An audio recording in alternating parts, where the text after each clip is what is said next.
Bonjour, j'ai le grand plaisir de vous présenter la première séance d'initiation en cours de l'épidémiologie et des maladies transmissibles. Avant de démarrer, je vous informe que ce cours va être présenté et assuré en collaboration entre moi-même, Madame Esfadine, et ma collègue Salih Najet, toutes les deux étudiantes en cycle master à l'ISPITS en S2.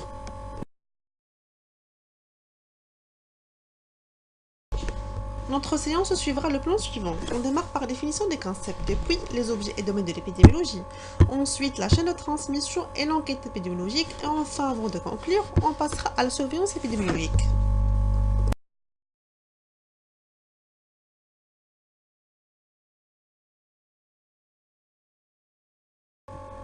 Démarrons par la définition des concepts. On commence par la définition de l'objet de notre cours.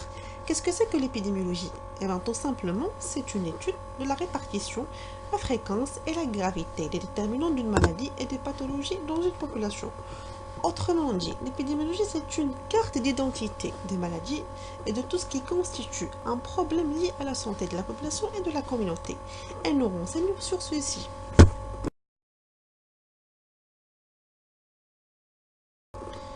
Trois concepts clés à distinguer au domaine de l'épidémiologie. Le premier, c'est l'épidémie, qui est la survenue d'un nombre de cas en excès par rapport à ce qui est habituellement attendu dans une région, chez une population à un moment bien déterminé.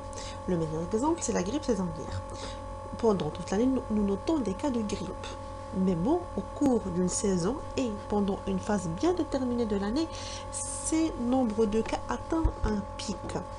Le deuxième concept, c'est l'endémie, qui est l'existence en permanence d'une maladie dans une région donnée ou chez une population déterminée. On peut donner comme exemple le trachome dans les régions du sud du Maroc. Et enfin, la pandémie. La pandémie, c'est une épidémie qui dépasse les frontières. En général, elle survient dans une très grande région qui peut dépasser le pays, le continent et touche généralement une très grande partie de la population. Les exemples dans ce sens sont très multiples. Le dernier, c'est la maladie à virus Ebola.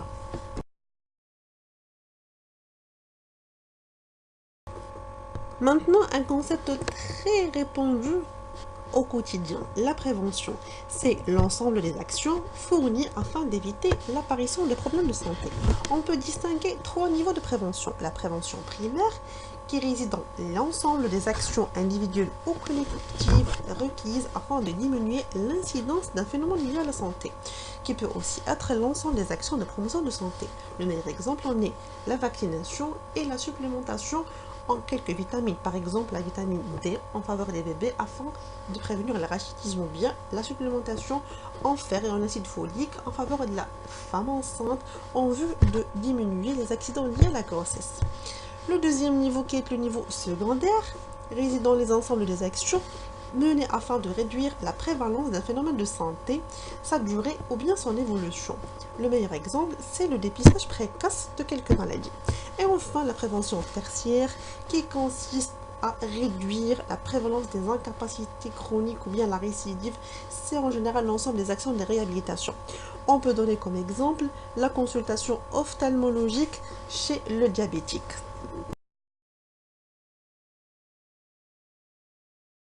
Trois concepts souvent employés pour mesurer la morbidité liée aux maladies et aux phénomènes de santé.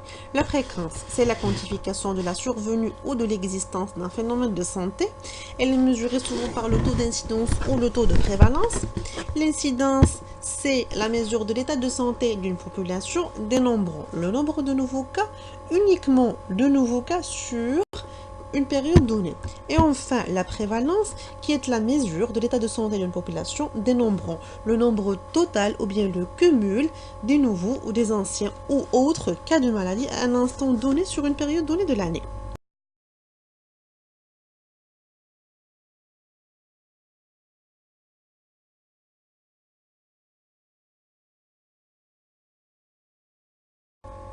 On passe au deuxième axe de notre séance, les objectifs et domaines de l'épidémiologie.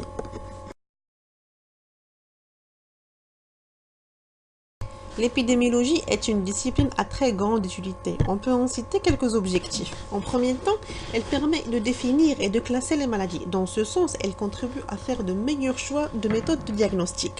Ensuite, elle permet une meilleure compréhension des problèmes et phénomènes de santé par le biais d'identifier leur ampleur dans une population, qu'elle soit ciblée par un programme d'activité sanitaire ou toute autre action de santé publique.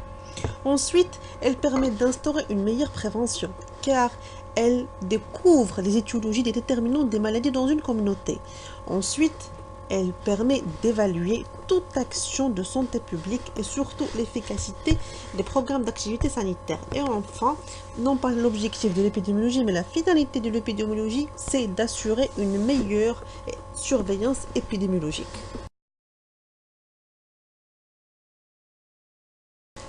Les domaines de l'épidémiologie, ou tout simplement où s'exerce l'épidémiologie. On peut avoir recours aux études épidémiologiques dans deux sens. Ou bien aux études de cas morbides, sinon c'est des études de cas non morbides. Pour le premier cas, c'est des études approfondies des maladies transmissibles ou non transmissibles ou de tout autre phénomène lié à la santé, notamment les accidents de la voie publique, par exemple. Pour le second cas, c'est les études des manifestations physiologiques en relation avec le milieu et les conditions de l'environnement de manière très générale. En général, ce sont des actions de prévention, comme par exemple le rôle de l'eau dans le développement des insectes. Donc, on va étudier le rôle de l'eau afin de prévenir la propagation et la multiplication des insectes, ce qui va en prévenir beaucoup de maladies transmissibles.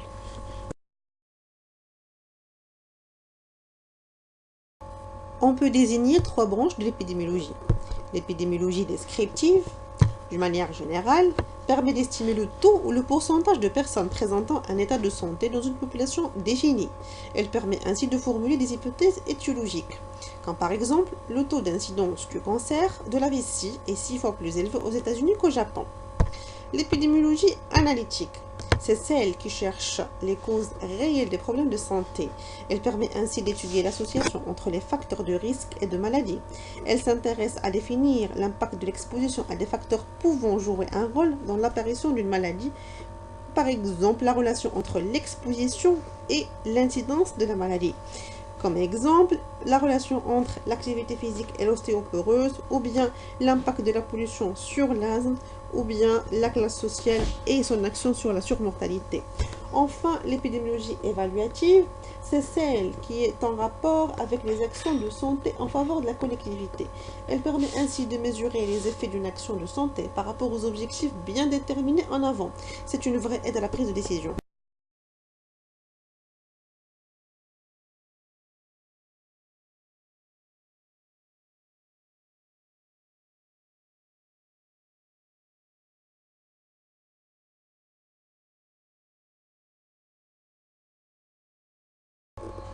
Et on passe à la chaîne de transmission des maladies transmissibles. La chaîne de transmission, bien la chaîne épidémiologique, est tout simplement l'ensemble des facteurs indispensables à la propagation des maladies transmissibles. Autrement dit, c'est tous les éléments qui permettent le passage d'une maladie d'une personne à une autre. Ces facteurs ou bien ces éléments vont être visualisés dans le schéma suivant.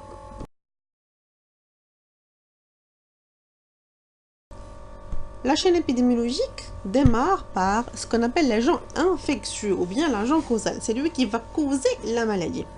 Il peut être sous forme de bactéries, de virus ou bien de champignons. Cet agent vit dans un réservoir qui peut être l'homme, l'animal ou carrément le milieu extérieur tel les gîtes ou bien l'eau stagnante. Ce réservoir, c'est lui qui est le responsable de la transmission de l'agent causal. La transmission peut se faire par voie directe à cause de certains véhicules, vecteurs ou bien des autres intermédiaires, mais sinon la voie indirecte qui est encouragée ou bien favorisée par certains facteurs tels le climat, la promiscuité, l'habitat insalubre, certaines professions où il y a beaucoup de densité humaine ou bien le manque d'hygiène et surtout le manque d'hygiène de lavage des mains. Et puis cet agent va réussir à atteindre un sujet réceptif.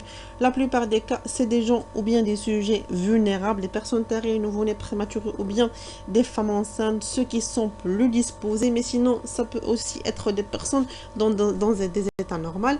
Et puis, la chaîne ne se rompt pas et ça commence dès le début.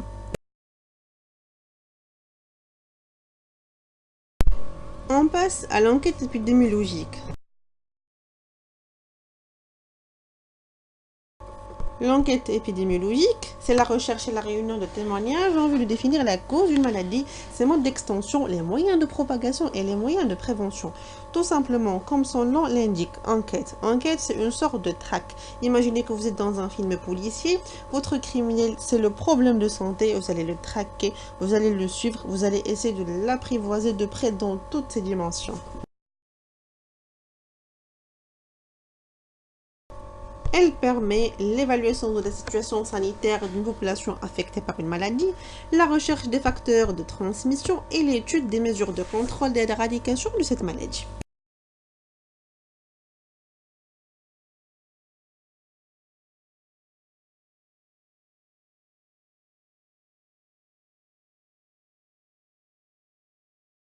En général, l'enquête épidémiologique suit l'enchaînement suivant. Elle démarre par une phase préparatoire, une réunion des acteurs concernés et une mise en accord sur les objectifs à atteindre, puis une phase de prise de contact, et ensuite une phase de récolte de renseignements et de données. Ensuite, c'est la phase d'analyse finale et l'établissement d'un rapport complet avant de commencer à exploiter les renseignements requis.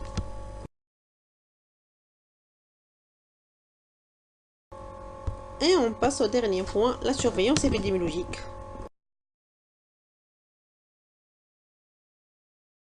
La surveillance épidémiologique est le processus de collecte, de compilation et d'analyse des données, ainsi que leur diffusion à l'ensemble de ceux qui en ont besoin.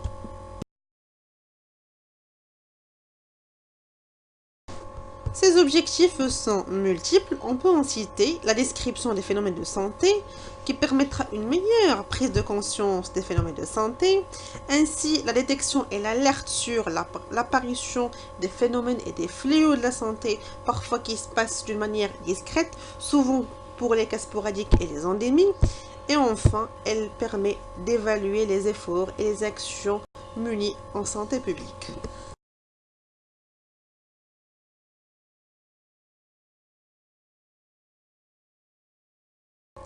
On va citer 4 types de la surveillance épidémiologique. Alors, en fonction d'une activation ou non du système de collecte de données, on peut distinguer la surveillance passive et la surveillance active.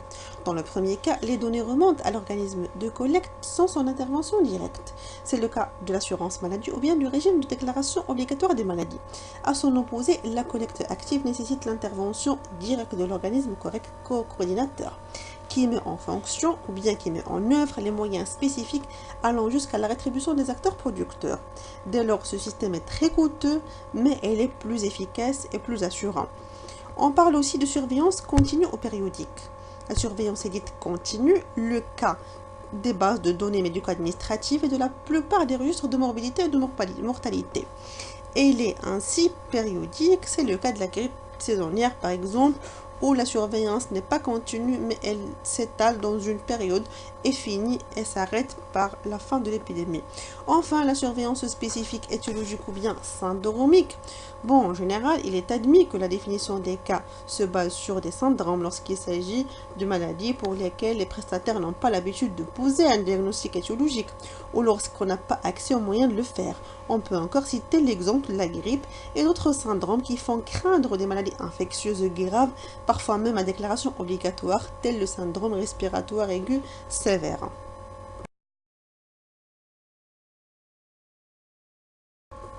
Les étapes de l'enquête épidémiologique diffèrent d'un type à un autre, mais en général, elles obéissent toutes à l'enchaînement suivant, qui démarre par l'identification des sources de données, l'enregistrement et la transmission des données, la formulation des recommandations, l'analyse et l'évaluation, ensuite et enfin l'information des organes et des responsables des acteurs de lutte. Notre première séance touche à sa fin, mais avant de vous quitter, j'aimerais bien attirer votre attention que l'épidémiologie est une science très très ancienne. Elle date depuis 400 ans avant Jésus-Christ. Son père fondateur est Hippocrate dans son traité Les eaux, les serres et les lieux. Cette science a accompagné l'être humain durant toute son histoire. C'est beaucoup plus qu'une science, c'est une histoire humaine. Et jusqu'au notre-temps, elle continue à s'imposer comme étant un outil indispensable dans le domaine de la santé. Par ses deux composantes, analytiques et descriptives, elle permet une meilleure orientation et elle permet de cibler toute action en santé publique, surtout en santé en faveur de la communauté et de la population. Bon, cette première séance n'est qu'une simple entrée à ce champ, cette large discipline. Je vous invite pour assister aux séances prochaines.